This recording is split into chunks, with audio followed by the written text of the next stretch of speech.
Hey everyone, welcome back to CryptoCache. Thank you so much for joining me here today. We're going to take a quick look at Shiba Inu. And if you know already, obviously you've watched some of my videos, you know I'm not a financial advisor. I just have years of trading experience. My goal is to help you become more of an effective trader. So just note that my goal is to always try to help educate you so you can be more self-sufficient. If you need kind of a leg up or perhaps somebody to walk alongside you, I have a trading community. Link in the description below for that, where I share all of my trades with my community members. I send out signals through Cornix, which is an automated bot system, which is fantastic, makes the process for everyone a lot easier.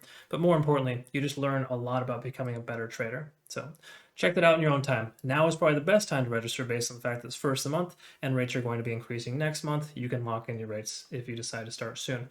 Regardless, let's go ahead and take a look here at Elon. Now, the one-day candlestick is looking actually quite normal, right? So it's not a terrible, right? We got a doji, it's a bearish harami, but simply put, it is still kind of hanging out just above the previous all-time high. In other words, the all-time high close, if you see this here, back on what, May 12th, just before the Elon candle occurred and the price went back down. Kind of a strange coincidence there, right? But that created that one-day candlestick there. That's where this price is right here, about 223. That is effectively a strong support. As we can tell, it's kind of holding above there. Now, it hasn't closed yet. We still got 4 hours left in this trading cycle, so be mindful of that. But generally speaking, that's a good sign. Let's go ahead and take a quick look here. RSI is still over 70. That's pretty standard. It's going to be like that for a while. Don't need to worry about that. Let's look at the 4-hour chart and kind of see how some of these things are forming here. Now, this is a very cool sign. I liked what I see here so far. And the main reason why is just because I kind of feel like we've got a pendant pattern here, right? Pendant patterns have a tendency of breaking to the upside as a result of, finishing the actual shape. In other words, this is a very terrible illustration, but it looks something like this. In fact, I actually got this page pulled up here. Take a look at this. So it looks like a bullish continuation of a pendant pattern, right? So, oftentimes you got the 1, 2, 3, 4, which we've kind of seen here so far. If you kind of just take a look at this here. Obviously the 4-hour chart's different, but we got 1, 2, 3, and then a bounce, right? So that could be more like a 4, 5, 6, but generally speaking, it's shaping up to look like a bullish pendant pattern. So again, there's no guarantee it's going to break to the upside, but this commonly does. Like I would say about 70% of the time. In all of my years of trading, I've noticed that pendant patterns, bull flags, ascending wedge patterns, they all have a tendency of breaking to the upside more frequent than not, okay? So no guarantees, but definitely a good sign here so far. So let's get rid of these extra little patterns just so we can kind of focus on support and resistance levels, of course. That's mainly what we need to rely on with such little data. It hasn't spent a lot of time up here. Let's start with the volume of this scenario here. So let's go ahead and pull this up here.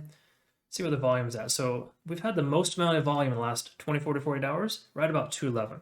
So that automatically kind of speaks to me as if that's somewhat of a support level. So bear that in mind. The price could come down and bounce off that. That's why it's pretty much centralizing itself in this pendant pattern, because it's kind of working itself into this little, tight pendant / wedge pattern that should break to the upside. All right, so that's what we're seeing there so far with this, which is all good stuff. Let's take a quick look at, what is it? Let's go ahead and take a quick look here at Fibonacci, see what we got. So Fibonacci tells us, we're just going to go based on the previous data there.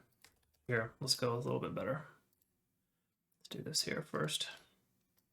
Just see and make sure we're on the right track. So obviously there's a good strong support level here. We do have a couple different supports here as well, but I ultimately would want to, I would say that we need to rely more so on 164 as a strong support if we lose this support of 198. So all in all, we got some good stuff here already. We don't even need to rechart that, but what we do want to look at is the big picture here, okay? So let's just say from this recent increase, let's say we go ahead and have another leg up, right? Say this pendant pattern breaks to the upside. How much higher is it going to go? Well, I would say the max potential, and again, we do want to have a little bit more consolidation. And what normally happens, I've noticed too with these patterns, is when they break to the upside, they'll come up and they'll break up and then reject off one of the resistance levels and then shoot up again. So you can expect kind of like a, I wouldn't say it's a dead cat, but it comes up, comes down, and then ramps up officially. So we may not see that true break directly out of this here. I don't think that's likely. It'll probably come up and reject off of this resistance here, which is the most recent high, pretty much the all-time high, or it might come up to the next Fibonacci line, come down and bounce afterwards. But ultimately, we want to focus on where the one-day candlestick closes. That's probably the most important thing here. we can get the one-day candlestick to close above this major resistance level, which is the all-time high of 252, we're going to be in really good shape. But to summarize, big picture, prediction, so to speak, we're looking at right around 364 is a better case scenario in the relative near future. So I'm going to speculate that we're going to see 364 in roughly the next 2 to 4 weeks, probably sometime by the end of November, as probably a pretty strong likelihood. Now, keep in mind, we are, I wouldn't say we're near the end, but we're at the point where Bitcoin might end up retracing a little bit further. But more importantly, we should see one more leg up before we see a lot of the capitalization from Bitcoin come into altcoins, right? This is a large market cap coin. It quickly became one. So in turn, this could be one of the first catalysts to essentially, spawn altcoin season, if not already, right?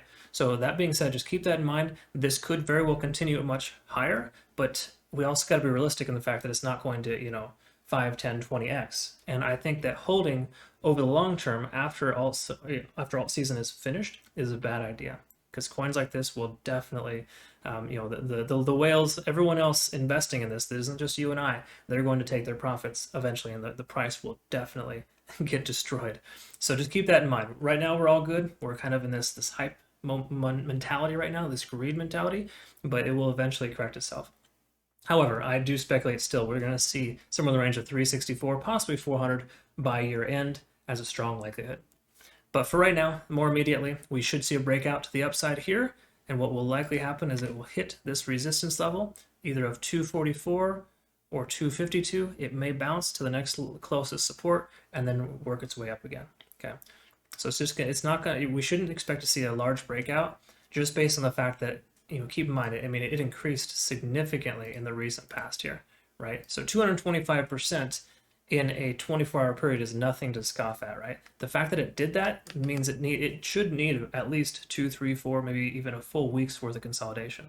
So if we get some sideways action here for the next week, don't get bored, don't get disgruntled. It's actually a good thing, because it needs to happen in order for it to get that second leg up.